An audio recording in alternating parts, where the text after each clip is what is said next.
السلام عليكم ورحمة الله وبركاته. ازيكم يا جماعة؟ عاملين ايه؟ يا رب تكونوا بخير. فيديو النهاردة جميل جدا جدا ومختلف جدا عن كل الفيديوهات اللي فاتت، وطبعا زي ما احنا متعودين ان كل فيديو بيكون مختلف عن اللي قبله.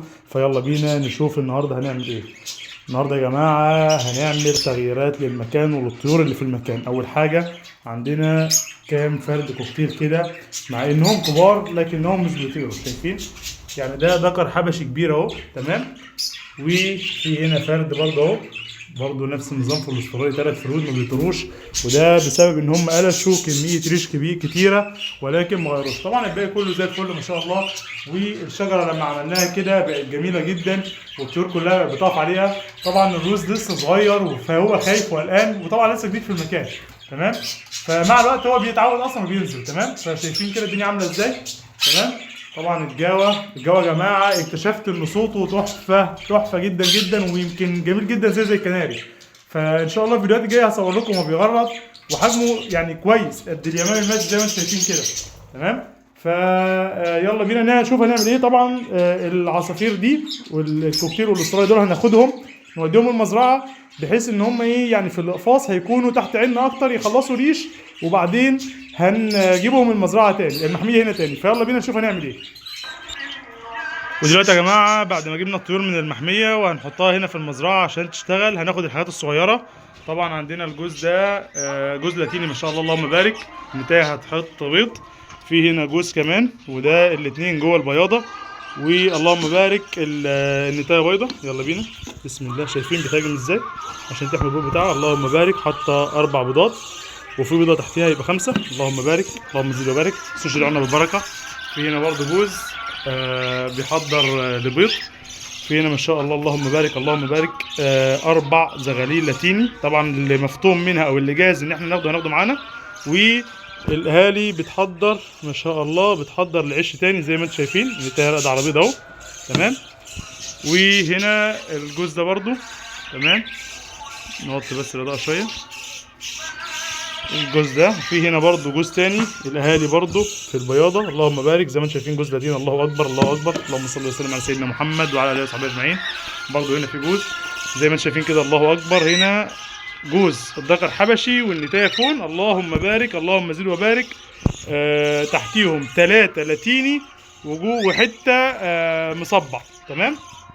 هنا الذكر حبشي والنتايه جوه، سامعين؟ سامعين؟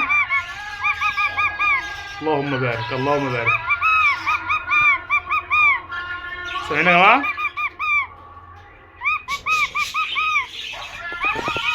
وفي هنا جوز برضو تقريبا النتايه بيضه او لسه بتحضر، تمام تمام. نيجي بقى للاسترالي، وده عليه يعني طلب جماهيري فظيع يا جماعه. في ناس كتير قوي قوي قوي طالبه مني استرالي بعياله، تمام. زي ما انتم شايفين كده، بسم الله. شايفين دول الزغاليل اصلا اهو، تمام. وده الذكر، تمام. النتايه هنا اهي،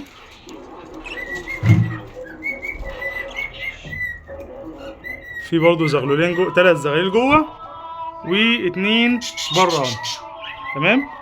في جوز هنا اهو، وفي زغلول زي ما انتم شايفين كده جوه، و2 في العش. اللهم بارك اللهم بارك اللهم زد وبارك. شايفين يا جماعه الريمبو؟ الله اكبر الله اكبر الله اكبر، تمام. وهقول لكم ايه اللي جاهز يطلع وايه اللي مش هيطلع، تمام. في جوز برضو تحت هنا اهو، اللهم بارك. النتايه يعني ريمبو محترم. في زغلول تحت خالص اهو، وزغلول بيبص من البياضه. وتقريبا تعالوا كده نشوف، بسم الله اللهم بارك 4 كمان، يعني دول تحتهم 6 وفيهم ريمبوهات محترمه، تمام. هنا جوز ريمبو برضو ذكر محترم، والنتايه موف، النتايه موف بس جولدن سنجل.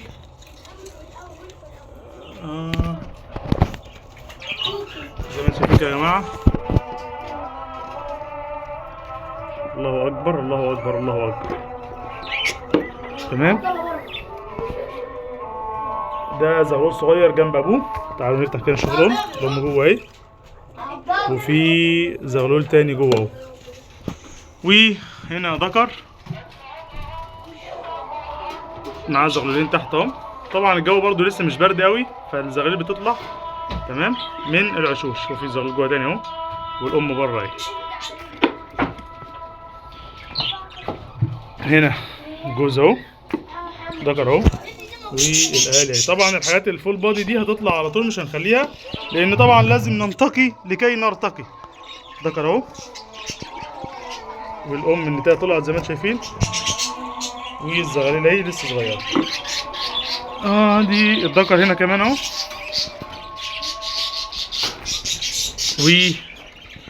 والزغاليل اهي تمام، وادي الام اهي. بس طبعا يا جماعه هقول لكم ايه اللي متاح للبيع وايه اللي مش هنبيعه، وكمان الحاجات اللي جاهزه للفطام من هنا هناخدها معانا نوديها المحميه علشان تطير. طبعا الطيران في مكان واسع بيعزز نمو الطير جدا وبيخليهم يكبروا بسرعه. طبعا الدره بعد ما خرجناه من المحميه عشان كان بياكل في السقف بقى واقف حزين هنا اهو، فده برضو معروض للبيع لو حد عايزه يكلمني. وهنا اللهم بارك جوز ذره كبير طبعا بدأ يحط بيض، فمش هنفتح عليه لحد ما يستقر لان الذره يعني حساس شويه. ويلا بينا ناخد الطيور. طبعا في هنا نتايه، النتايه دي نتايه لاتيني كبيره شغاله، وزغلولين استرالي هنخرجهم نوديهم المحميه. فيلا بينا نشوف هنعمل ايه. ودلوقتي رجعنا للمحميه تاني، ولكن بجوز الكوكتيل ده.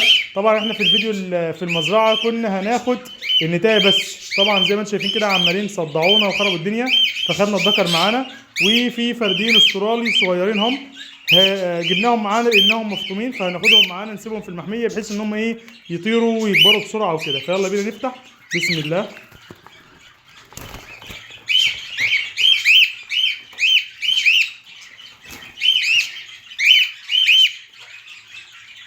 طبعا برضه هنضطر ان احنا نخرجهم. بسم الله الرحمن الرحيم.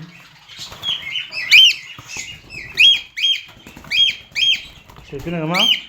شايفين النتايه مش قادره تطير ازاي؟ شايفين؟ دي بسبب ان هي من يوم ما اتولدت وهي في قفص، فتقلت ووزنها تقل برضه، فمش قادره تطير قوي. يلا بينا نخرج الذكر ونشوف ايه النتيجه اللي هتحصل. هل هيبقى زي النتايه ولا هيكون احسن شويه؟ بسم الله بسم الله بسم الله الرحمن الرحيم. شايفين؟ الى حد ما تعالوا كده نخليه يطير ونشوف هيعمل ايه. يعني الى حد ما هو احسن من النتايه شويه انه بينقل. شايفين؟ برضه نفس المشكله. فطبعا دول يوم ولا اتنين كده في المكان وباذن الله هيطيروا. يلا بينا بقى نشوف الاسترالي. اللهم بارك. طبعا فرد موف فول بادي وفرد ازرق.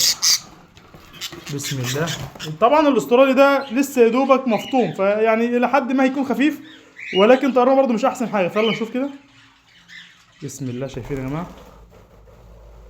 ما شاء الله، ده طار لوحده اهو تمام التمام. يلا الفرد التاني. شوف الاسترالي عشان لسه صغير فيعني ما حصلش كسل بجناحته، فبالتالي طيرانه كويس. يلا بسم الله. شايفين؟